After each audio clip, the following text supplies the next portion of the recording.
House. Just this morning, following the President's direction, the Department of Health and Human Services issued the order to formally direct states, tribes, and territories to make all adults eligible for COVID vaccines no later than May 1st. Even as we take steps to expand eligibility for vaccines in advance of May 1st, we continue to emphasize to states the importance of prioritizing vaccinations for higher risk populations. Two areas states can focus on in particular are first, vaccination programs for congregate settings and homebound populations. And second, creating priority scheduling pathways and dedicated slots for higher risk populations. Today, our team is going to highlight aggressive actions we are taking to use diagnostic testing to help defeat the pandemic and allow people to safely return to normal activities. We've recently discussed investments in at-home and point-of-care testing, which can contribute significantly to our ability to safely get back to normal life. Today, we're releasing details about how our testing strategy can be advanced in 3 additional critical ways. First is how we can reduce the disparities in health outcomes by investing more testing resources in underserved communities. We will also discuss how we will get critical therapies to underserved communities. Second, our investments we are making in testing to increase screening and surveillance. And third is how we can strategically invest in testing to ramp up the safety of schools and get them back open. First, you will hear from Dr. Nunez-Smith. She will then introduce Carol Johnson, the White House testing coordinator. She will introduce Dr. Walensky and then Dr. Fauci. Between all of them, you will hear how various elements of our testing strategy come together. And with that, I'll turn it over to Dr. Nunez-Smith. Thanks so much, Andy. And good afternoon, everyone. As Andy said, we are continuing to advance robust efforts to ensure equity in our federal COVID-19 response. Making sure there is equitable access to all COVID-19 resources. So whether that is access to PPE or masks, access to vaccines, access to testing, as you will hear much more about in today's briefing, or access to treatments. And today I'm here to provide an important update on how this administration is making COVID-19 treatments more accessible and available for the American people, particularly those in the hardest hit, highest risk communities. We are working to improve access to one specific class of therapies, the monoclonal antibodies. And you've heard Dr. Fauci discuss the benefits of these therapies previously. There are currently 3 monoclonal antibodies that have been authorized by the Food and Drug Administration for emergency use, with the most recent authorization coming just in February. The positive impact of these treatments has become pretty clear. For individuals who are diagnosed early with COVID-19, that's early testing, and who, although they're currently doing okay, are really at risk of getting pretty sick, these treatments can make a huge difference in preventing them from developing severe illness from COVID. In fact, Eli Lilly's newest monoclonal antibody combination therapy has shown the ability to reduce COVID-19 related hospitalizations and deaths by up to 87%. So the National Institutes of Health, and the Infectious Disease Society of America, that's an association of over 12,000 physicians, scientists, and public health experts. They specialize in infectious disease. They both formally recommend the use of this treatment in patients with mild or moderate COVID-19 who are at high risk of progression to severe disease. So these recommendations by the NIH and by IDSA send a really strong signal to patients as well as providers all over the country. A message that these treatments are efficacious. They show enough promise in clinical studies to recommend their broader use during this pandemic to help us save lives. And we are certainly tracking all the latest science and updating clinical recommendations as needed. For all Americans, these treatments for COVID-19 are free, and the cost of administering them is covered by Medicare, Medicaid, and most private insurance companies. And these therapies are already available across the United States, and we've shipped these treatments to over 5,000 sites across the country.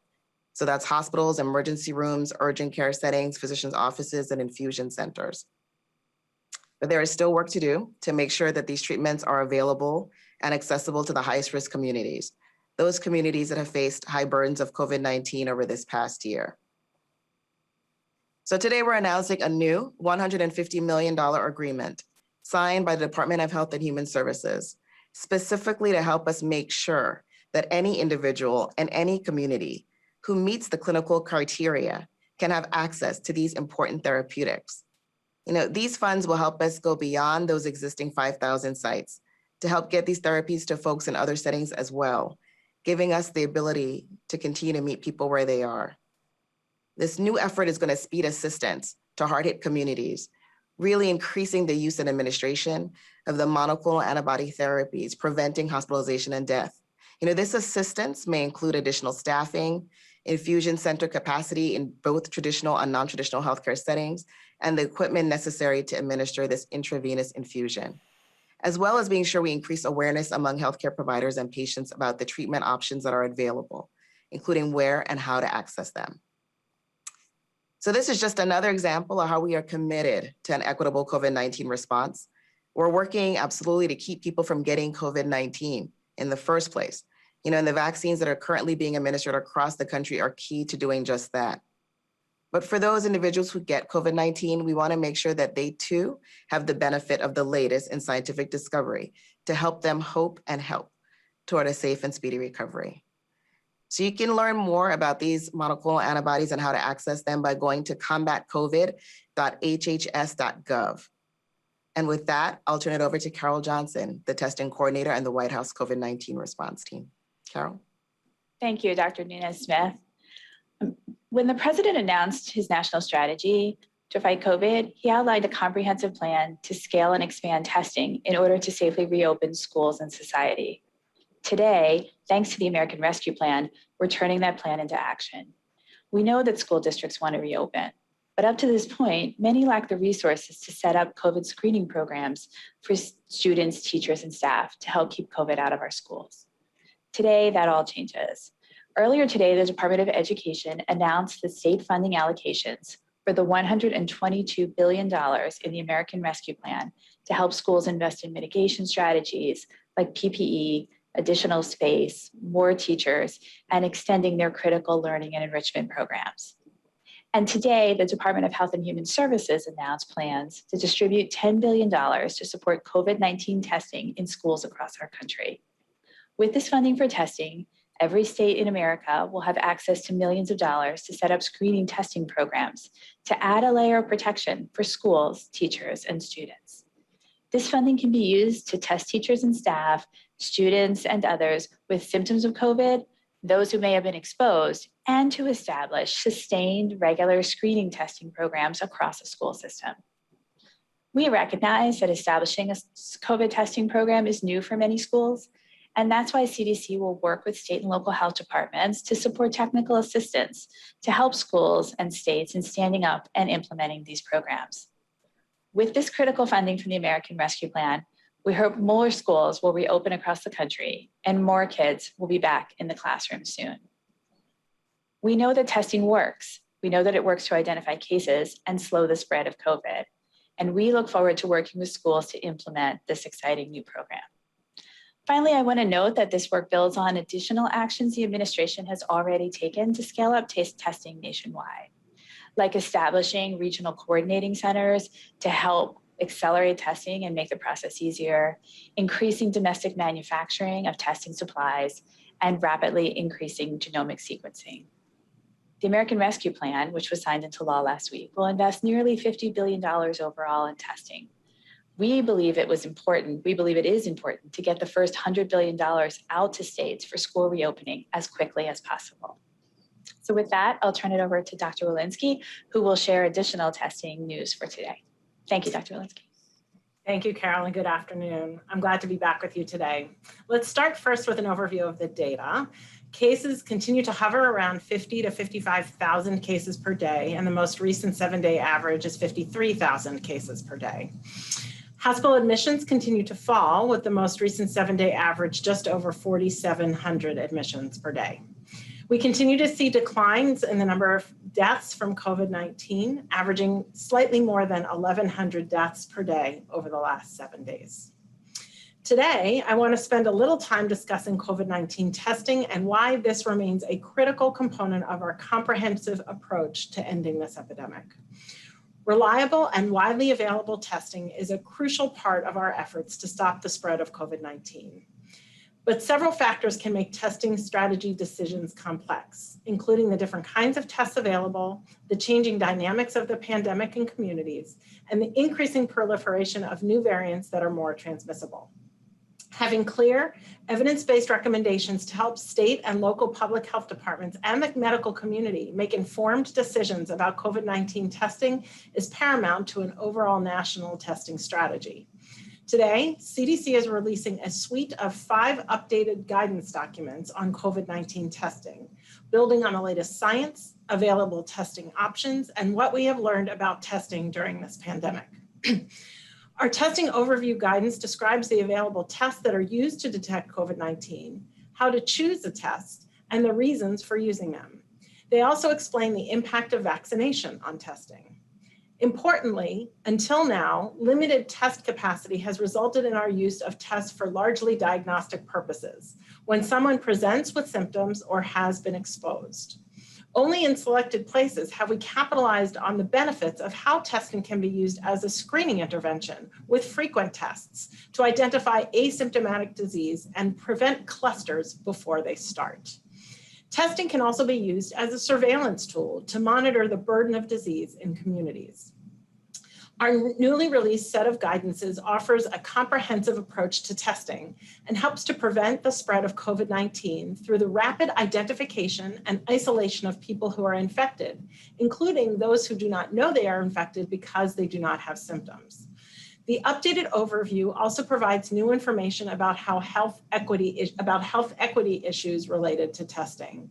To end this pandemic, everyone must have equal access to affordable and timely testing with fast turnaround time for results to identify infections and reduce community spread. In addition to the overview guidance, we are also releasing 4 complementary guidance documents that focus on testing in specific settings, including correctional and detention facilities, non-healthcare workplaces, institutions of higher education, and homeless shelters and encampments. Each of these companion documents, guidance documents, provide tailored recommendations that take into account the unique circumstances and risks for COVID-19 spread in the different settings. Today's updated guidance is intended to help public health officials, medical providers, school and justice system administrators, and others make decisions about setting up testing programs in their communities. All 5 guidance documents are now posted on our website at cdc.gov. And while guidance is critical to informing decision-making for COVID-19 testing, it's equally important that testing programs in communities are supported with resources to do the work. This requires much needed and long overdue resources.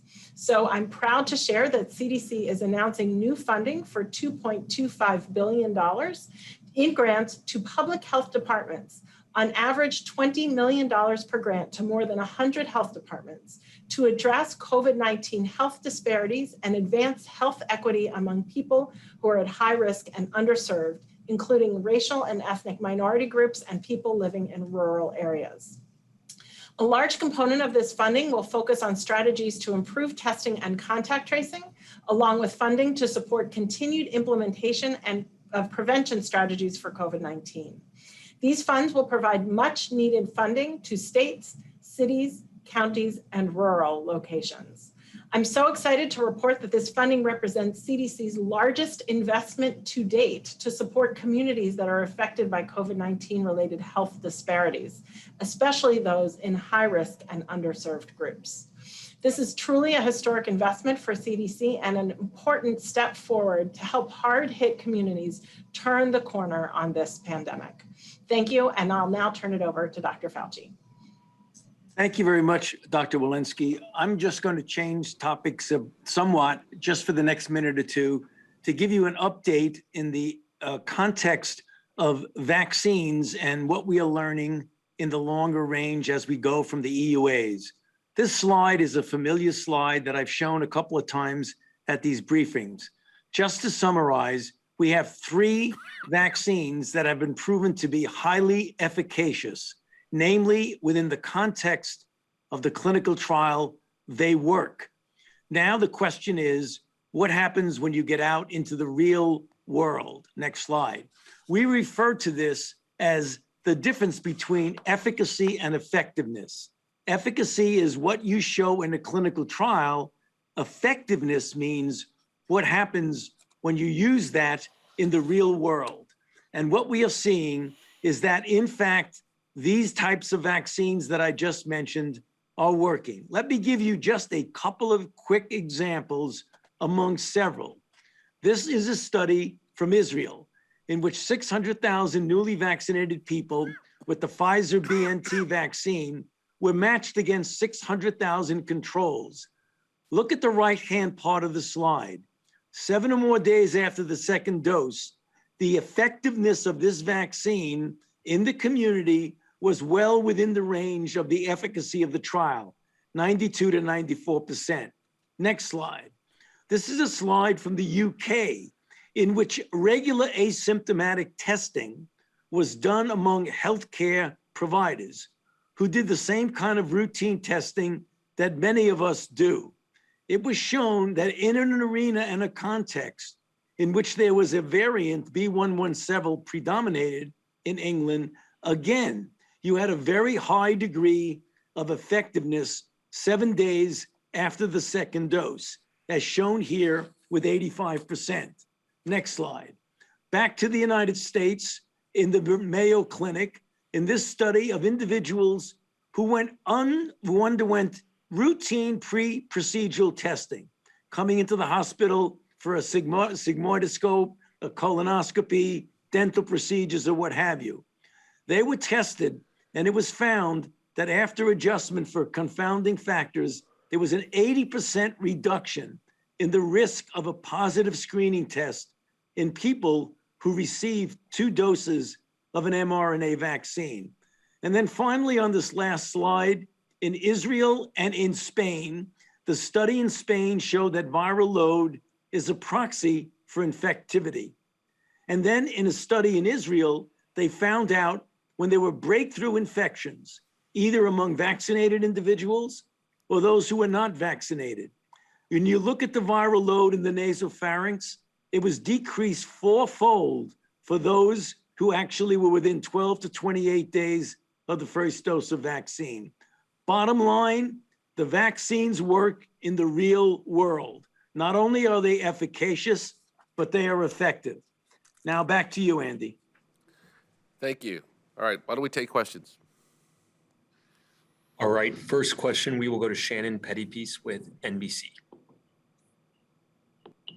On the school testing, there's been concern from schools that they are not able to use the rapid tests for asymptomatic students unless they get one of these CLIA waivers. And they say there's been a big issue with them being able to use the rapid test. So does this guidelines that you're putting out today, is that going to open the door for schools to use the rapid test more easily in asymptomatic students?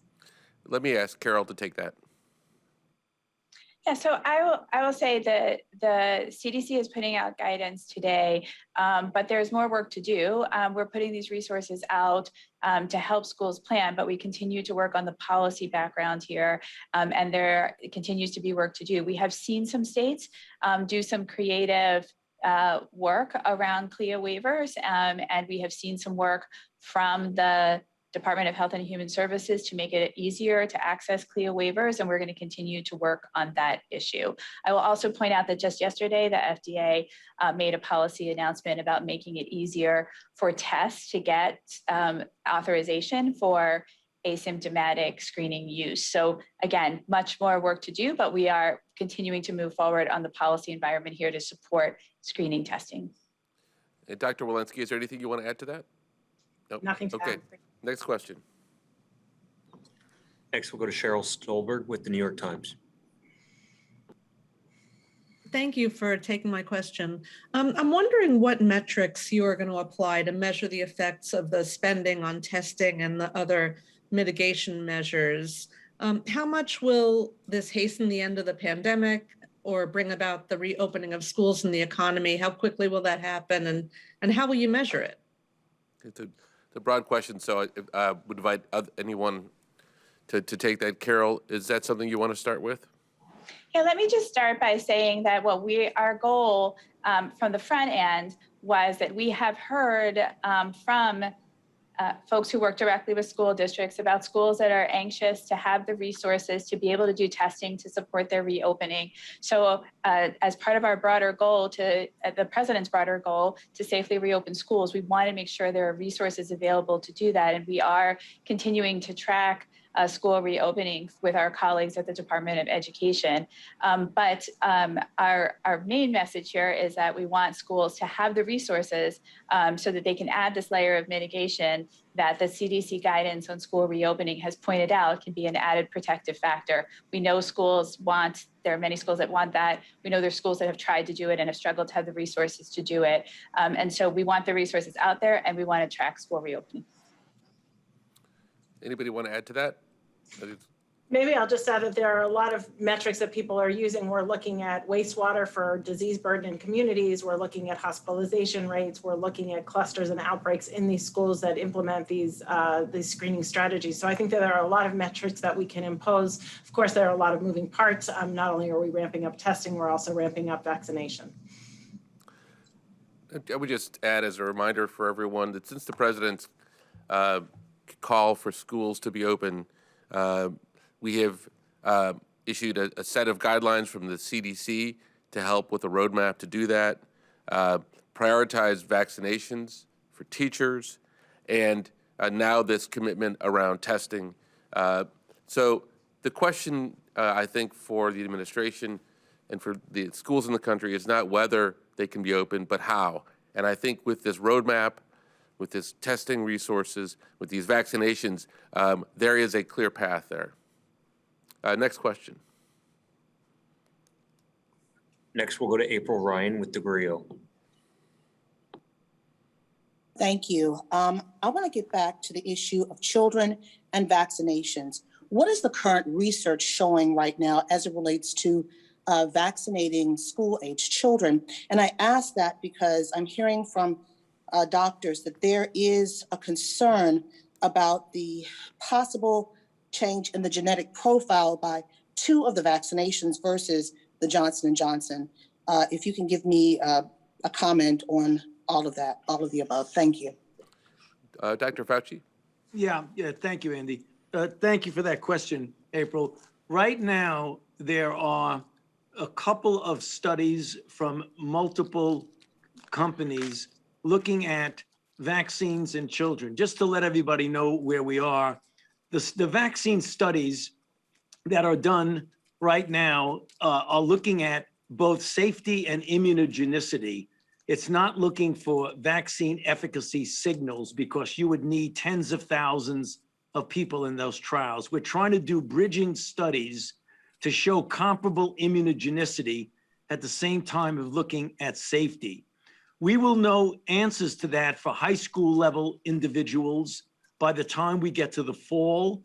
And when you do an age de-escalation in younger children, we just started a study with Moderna literally this past week, in which we're going to do age de-escalation from 12 to 9, 9 years to 6 years, 6 years to 2 years, and 6 months to 2 years. We're going to be looking at multiple aspects of safety. There is really no biological reason at all to indicate or even predict that you would even see any modification of the genetic profile when you're dealing with an mRNA, which has no way of integrating into the genome of a cell. So it is a question, April, that gets asked frequently, but there's no biological mechanism why we can see how that would happen. We're going to be looking at all aspects of safety, but I really don't predict you're going to see anything in that space. Next question. Next, we'll go to David Lim at Politico. Hi, thanks for taking my question. I wanted to ask about the testing announcement today, specifically supply of tests and what types of tests school districts will have access to, and if CDC is setting up a mechanism for purchasing those tests for distribution, because it seems that there are still relative limitations considering the number of students that are in K through 12 schools. All right, why don't we start with Carol? Yeah, thanks, David. We are obviously closely monitoring supply and expect that some of the efforts to onshore supply will start to dovetail with the increases associated with this screening testing. We hope that the president's commitment to testing with a nearly $50 billion investment in the American Rescue Plan is a strong signal to all about our commitment to testing and the importance of continuing to ramp up and expand testing. And we are using those resources to not only expand testing, but to address critical supply issues. As we announced earlier last month that we were going to invest critical resources in raw materials and other issues that have presented shortage issues in the past. The awards from CDC, I should let Dr. Walensky add anything that she'd like, but these will be awards to state health departments for the purposes of helping to help schools stand up testing programs. Some schools have testing programs, and so the intent is not to disrupt the relationships that they have. Others need help in connecting to programs, and the federal government is continuing to work to build up the federal supply schedule to ensure that people have easy access to affordable testing. And maybe I'll just add that we're excited because it's not just to the state health departments, but this goes to the local health departments, it goes to rural and urban health departments, so that we can really facilitate not just the testing, but the contact tracing, the other prevention interventions, the technical support that these local health departments will need to implement this testing. Thank you. Next question. Next, we'll go to Shara Stein at Bloomberg. Hi, thanks. You used to break down all of the vaccines that we're getting by various streams. So one by states, tribes, and territories, then by pharmacies, and then now we're seeing community health centers. Can you break down how many vaccines, specifically for the 22 million total doses the White House press secretary announced for next week? So basically, so we can better understand where all the vaccines are going. Well, let me give you a rough, this is not a precise answer, but I'll give you a rough approximation. Somewhere in order of a third of vaccines are going to retail pharmacies. Something in the order of half are going to the healthcare systems, healthcare providers, hospitals, et cetera. We've got a large piece after that going, most of the rest to big community vaccination centers, and then an increasing share to community health centers, mobile vans, et cetera. Now, the reason that that can't be precise is there's some overlap in that states are each distributing their vaccinations into a variety of those channels, and so you can't really give a complete picture because we're sending vaccines directly to, say, community health centers, and so are states. But the numbers are somewhat rough in there. But Dr. Walensky, anything you want to add or change about that? No, that's exactly. If the states are distributing to pharmacies, but there's also getting a federal supply, it makes it hard to tease apart. But that's exactly what I would have said. Okay. Next question. Last question, we'll go to Ricardo Alonso Zaldivar at AP. Hi, thank you for taking my question. Can you hear me? We can. Okay, thank you. Yeah, my question is for Dr. Walensky. And I was just wondering, with the new guidance today, could you please review, underline for us, what is the value added from this new guidance when compared to the previous layers of CDC guidance that we've had? Thank you for that question. So this new guidance actually is really quite extensive compared to prior. It's an expansion of the description of the kinds of tests, how might one choose a test, the addition of the intended use of each of the individual tests, the addition of health equity as how we would use these tests to ensure that we have equitable distribution, that there's a rapid turnaround time in all of these settings, the expanded availability of screening tests and how one might consider using diagnostic tests as well as screening tests, and then some discussion about how we would interpret these tests in the context of vaccinated individuals. And then, of course, a menu of guidance on specific settings and how you would use the test, both from a diagnostic standpoint, but as well as from a screening and surveillance standpoint. I want to close with one of the comments that President Biden made the other day, which is that help is here. It's not even 60 days into the administration, and I would just summarize that your government is acting with urgency, acting even as people are being asked to maintain wearing masks. The government is moving as quickly as possible, acting with speed of moving checks to the American public, near 100 million already. Speed of vaccinations, near 100 million since January 20th. The speed of testing dollars moving out into the field, as Carol Johnson said today, with over $10 billion getting out the door quickly. And the speed of action on all of the areas needed to support the public from the most recent legislation that was passed.